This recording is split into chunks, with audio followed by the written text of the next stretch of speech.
I'm ashamed of what happened in the White House yesterday. I think it is a tragedy of the first proportion that a private corporation can be subjected to what I would characterize as a shakedown. In this case, a $20 billion shakedown. But I apologize. I apologize. I apologize.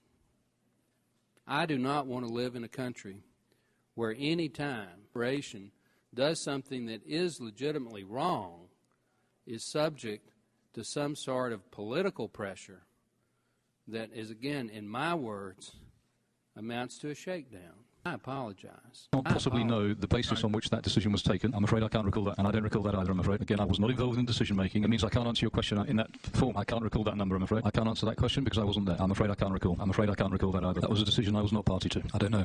Process does matter. You're dodging my question about extortion and about a shakedown. Do you think Obama shook down BP? People that were around that table were thinking they might end up in the slammer. Is that wrong? So they could end up in the slammer. Is that wrong to put that kind of pressure on them?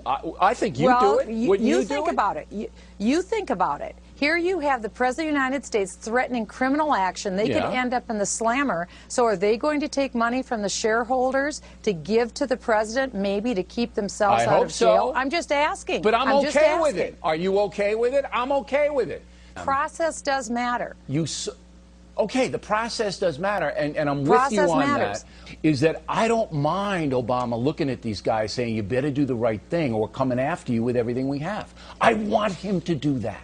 Process does matter. That if the president is directly engaged in extorting money from a company, by what right does a politician decide, be very careful about investing in the United States, because the political class may take the money away from you? Meet Joe Barton. He apologized to BP after they were forced to set aside $20 billion for the Gulf. So I apologize. Meet Jon Ber. He's against reforming Wall Street, comparing the financial crisis to an ant. This is killing an ant with a nuclear weapon. An ant, 8 million jobs lost, and Boehner still sides with Wall Street. Barton and Boehner, fighting for Wall Street and big oil. Joe Barton is a former executive at the old oil company Arco. He is the single largest recipient of oil and gas money in the entire U.S. House of Representatives over the last 20 years. His single biggest career contributor is Anadarko Petroleum, which owns 1/4 of the Deepwater Horizon well that is currently fire hosing its contents into the Gulf of Mexico.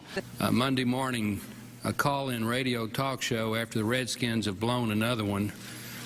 Everybody has an idea of what should have been done, and now that they know what was done and it wasn't done properly, they're much smarter than the coach on the field and the quarterback on the field at the time. So it's very easy to second-guess and to point out the problems. Joe Barton is not an outlier here in the Republican Party. In the House for getting BP to set aside $20 billion for oil spill victims, even using the same shakedown epithet.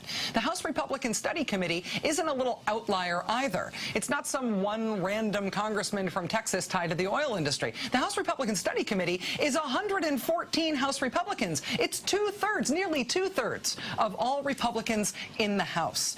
Senator Johen Cornyn, chairman of the Republican Senate Campaign Committee, was asked about Joe Barton's comments today. Senator Cornyn said, quote, "I share the concern." Republicans don't want a shakedown of BP. They want a shakedown of taxpayers. Hayward is just an extension of what we've seen in this long GOP history of the relationship between Republicans and corporations.